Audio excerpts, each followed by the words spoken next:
We pretty much always have some crypto conversation with you. I'm just curious because I don't think we've talked to you since. I think all that's been a waste of time, and why you guys waste any breath on it is totally beyond me. Because you just think the whole thing just is going to zero? Going to zero and it's fake? Bitcoin itself is a hyped up fraud.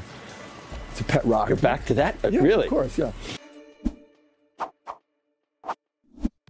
Welcome to BitBoy Crypto. My name is Ben. Today we're going to be taking a look at Jamie Dimon, the head of JP Morgan, calling Bitcoin trash and spreading FUD and nonsense, which he's been known to do. So first and foremost, he is in Davos right now for the World Economic Forum. You guys can see that here we've got some of the common CNBC folks, including the scammer Andrew Ross Sorkin here. But let's take a look at what Jamie Dimon had to say about Bitcoin. He mentioned Bitcoin. You said you didn't know what we were talking about. We pretty much always have some crypto conversation with you. I'm just curious because I don't think we've talked to you since. I think all that's been a waste of time, and why you guys waste any breath on it is totally beyond me. Because you just think the whole thing just is going to zero? Going to zero and it's fake? Bitcoin itself is a hyped up fraud. It's a pet rock. You're back to that? Yeah, really? Of course, yeah. So what do you make then of BlackRock and other firms that are investing in infrastructure? No, that's different. Blockchain is a technology ledger system that we use to move information. We've used it to do overnight repo, intraday repo. We've used it to we've used it to move money. Right. So that is a ledger. That's a technology ledger type of thing that we think will be deployable. Remember, we've been talking about that for 12 years too, and very little's been done. So interesting. We have Jamie Dimon talking about Bitcoin is not really where it's at. He's saying it could go to zero, but blockchain, the ledger on Bitcoin, that Bitcoin is built on, that's where the real technology is. But if you actually listen to the question, they have about BlackRock's investment in Bitcoin. And then he misdirects and acts like it's all in blockchain. It's not. They have a Bitcoin investment fund. But Bitcoin's based on a distributed ledger. Yeah, it has all the characteristics of a store of value. It's immutable. It's scarce. Totally untrue. It's 21 million. Well, yeah, really. How do you know it's going to stop at 21 million? Because I've mentioned this to people Satoshi. Too. Everyone says that. Well, maybe it's going to get to 21 million, and Satoshi's picture is going to come up and laugh at you all. This is the stupidest, most asinine statement I've ever heard anybody make about Bitcoin. Like the idea that all of a sudden Bitcoin's just going to start printing more and minting more Bitcoin at the end because a picture of Satoshi Nakamoto comes up and laughs at people. That makes zero sense, and it shows the willingness of Jamie Dimon to FUD Bitcoin.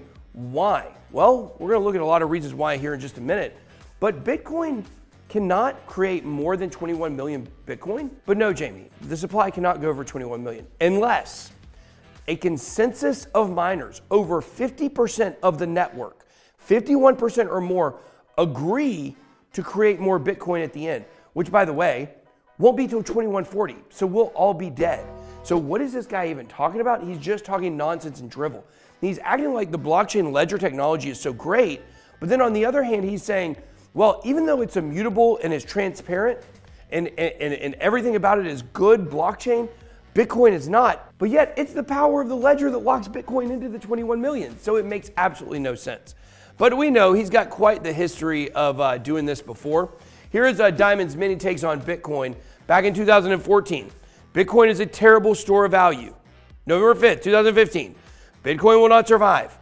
Bitcoin is going nowhere. Bitcoin is a fraud. I'm not going to talk about Bitcoin anymore. I regret making that comment. Look at this. As it's starting on its way down from the 2017 bull market, that's when he says, oh man, I regret making that comment. I guess it's good now. Boop. And then here it says, I don't really give a hoot about Bitcoin. That would have been 2019. So he's got a history of saying a lot of stuff, and he just looks stupid. But the question is he doing this for a reason? Is he trying to FUD Bitcoin for a reason?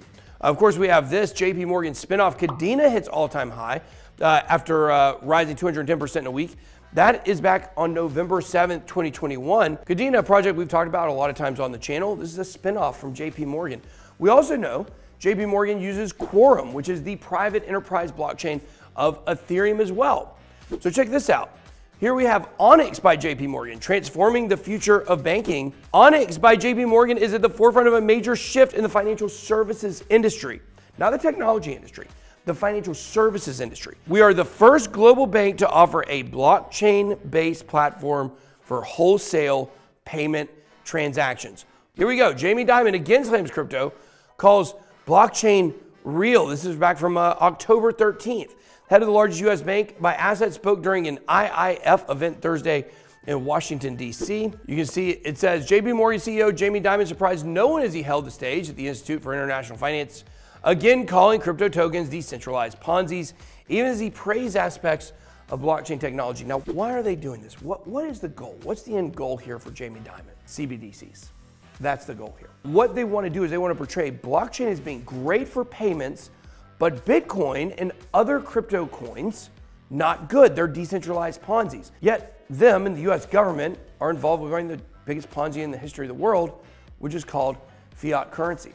All of this is taking place, of course, in Davos, where they're having the World Economic Forum. Now, remember, Jamie Dimon, he only speaks to people that are the mainstream media. He goes on CNBC and he makes these comments because you know what? They tried to orange pill him, but at the same time, they're just patting him on the butt saying, thanks for coming on the show, Jamie. I'm going to leave you guys with this. Here's Klaus Schwab, who's in charge of the World Economic Forum, showing you only media that fits their narrative is who they'll talk to. Chairman Schwab, I'm from Japan. May I ask you for... I'm from Japan. Yeah. And may I ask you for a comment? No, we're on our way to the next thing. We're a bit late. I can just walk with you and ask questions. I think we're gonna rush actually. But thank you. Thanks very much. Which media are you with? I am an independent journalist from Japan. No, thank you very much. Yes. I have to ask. Thank you. Do you know the voice that worry about globalism? Thank you. There are many concerns. Nice evening. Thank you. Thank you.